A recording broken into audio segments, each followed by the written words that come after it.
Guys, welcome to Home Scientist Creator. तो हम लोग जो टॉप 20 सीरीज स्टार्ट कर रहे थे उसमें हम लोगों ने टॉप 20 क्वेश्चन कर लिए थे। इसकी एक क्लास आप लोगों को मिल चुकी है और ये गृह विज्ञान क्लास 10th के लिए है।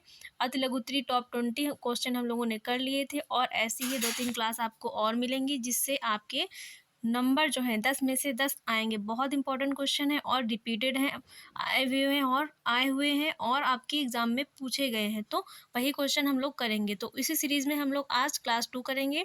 तो आइए स्टार्ट करते हैं।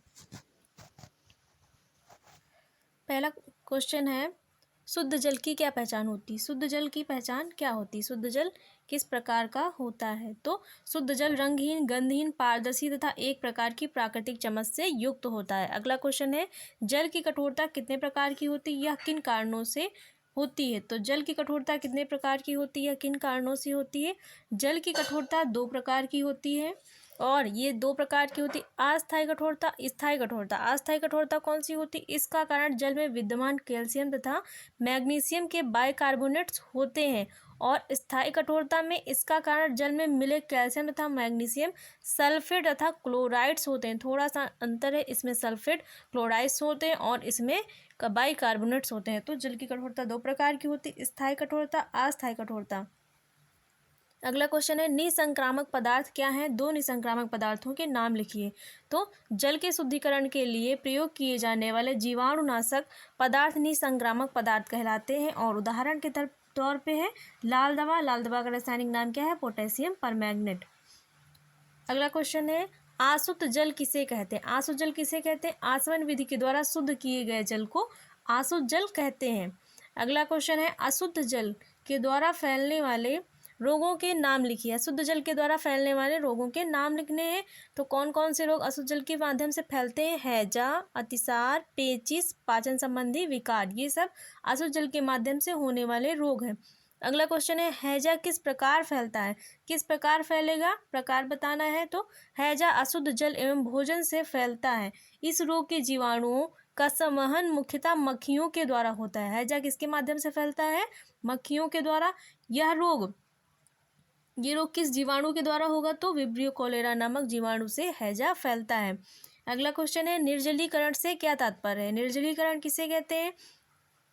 निर्जलीकरण से तात्पर्य है शरीर में निश्चित जल की मात्रा का कम हो जाना निर्जलीकरण कहलाता है। तो निर्जलीकरण से क्या तात्पर्य है? निर्जलीकरण से तात्पर्य है शरीर में निश्चित जल की मात्रा का कम हो जाना ही निर्जलीकरण कहलाता है। ये इंपॉर्टेंट क्वेश्चन सारे हैं और इन्हीं क्वेश्चन में से आपको आपके एग्जाम में 5 क्वेश्चन देखने को मिलेंगे और वो 5 क्वेश्चन आपको इसी में से होंगे जिससे आप पूरे अपने 10 में से 10 मार्क्स ले आएंगे।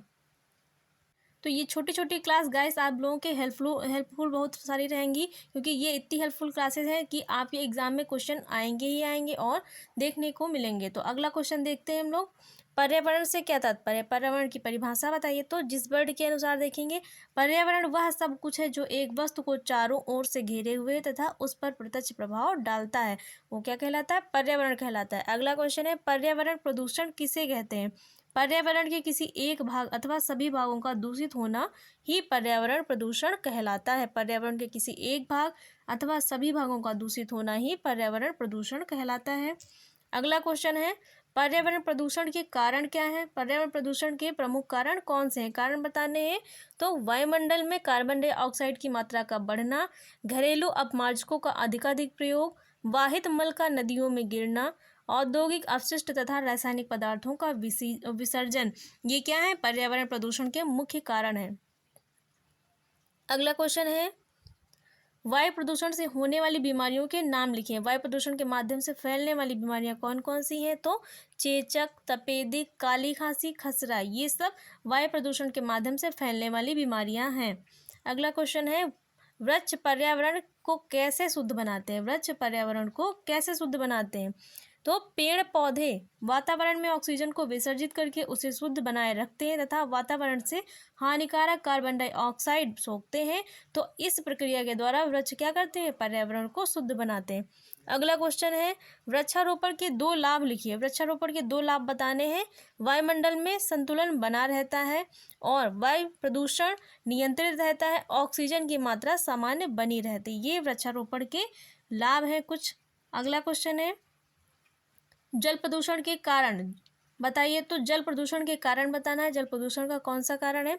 जल स्रोतों में औद्योगिक अपशिष्टों एवं घरेलू अपवाहित मल का मिलना क्या कहलाता है? जल प्रदूषण का कहलाता है जल स्रोतों में औद्योगिक अपशिष्टों एवं घरेलू वाहित मल का मिलना ही जल प्रदूषण कहलाता है। औद्योगिक अपशिष्ट को जल स्रोतों से निकलने से रोकना।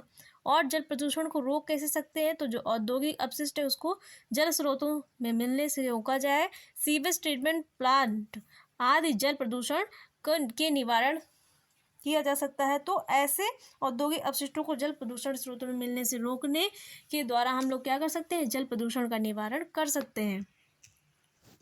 अगला क्वेश्चन है, संक्रामक रोग किसे कहते हैं? तो संक्रामक रोग किसे कहते हैं? जो रोग रोगाणुओं के माध्यम से एक व्यक्ति या प्राणी से दूसरे व्यक्ति या प्राणी को लग जाते हैं, ऐसे रोग कौन से रोग कहलाते हैं? संक्रामक रोग कहलाते हैं। जो रोग एक व्यक्ति या प्राणी से रोगाणुओं के माध्यम से एक व्यक्ति या प्राणी से दूसरे व्यक्ति या प्राणु को लग जाते हैं, तो ऐसे रोग संक्रामक रोग कहलाते हैं। किन्हीं 4 संक्रामक रोगों के नाम लिखिए। तो चेचक, खसरा, क्षय रोग, मलेरिया, ये सब क्या है? संक्रामक रोग हैं। अगला क्वेश्चन है, दूषित वायु द्वारा फैलने वाले रोगों के नाम लिखिए। तो दूषित वायु द्वारा फैलने वाले रोग कौन कौन से हैं? चेचक, छोटी माता, खसरा, तपेदिक, डिप्थीरिया, काली खांसी, ये दूषित वायु के द्वारा फैलने वाले रोगों के नाम हैं। अगला क्वेश्चन है, रोग प्रतिरोधक क्षमता को परिभाषित कीजिए। रोग प्रतिरक्षा किसे कहते हैं? विभिन्न प्रकार के रोगाणुओं से संघर्ष करने वाले शरीर की रोग क्षमता को रोग प्रतिरोधक क्षमता कहते हैं। तो विभिन्न प्रकार के रोगाणुओं से संघर्ष करने वाले शरीर की क्षमता को रोग प्रतिरोधक क्षमता कहते हैं। अगला क्वेश्चन है, भोजन विषाक्तता से क्या तात्पर्य है? कारण बताइए। भोजन किस प्रकार से विषाक्त होता है ये भी बताना है। तो ऐसे पदार्थों से युक्त भोजन जो व्यक्ति के शरीर में जाने के बाद विषैले प्रभाव उत्पन्न करते हैं वह विषाक्त भोजन कहलाता है। तो ऐसा भोजन जो व्यक्ति के शरीर में जाने के बाद विषैले प्रभाव उत्पन्न करता है वो विषाक्त भोजन कहलाता है। भोजन में कुछ जीवाणुओं, कवक आदि कुछ विषैले वनस्पतियों के समावेश से बिना कलाई के बर्तनों में खट्टे भोज्य पदार्थों को रखने से तथा कीटनाशक दवाइयों के संपर्क से विषाक्तता हो जाती है। तो इन सब कारणों से भोजन विषाक्त हो जाता है। तो गाइस, आप लोगों को क्लास कैसी लगी? रही छोटी सी टॉप 20 क्वेश्चन की, अति लघु उत्तरीय क्वेश्चन की क्लास, और ऐसी ही क्लास 2 आपको और मिलेंगी। आपके जो क्वेश्चन है वो इसमें कवर हो जाएंगे। पूरा जो सिलेबस है उससे जो प्रश्नों का महत्वपूर्ण प्रश्नों का संग्रह है इन क्लासों में करवाया जाएगा।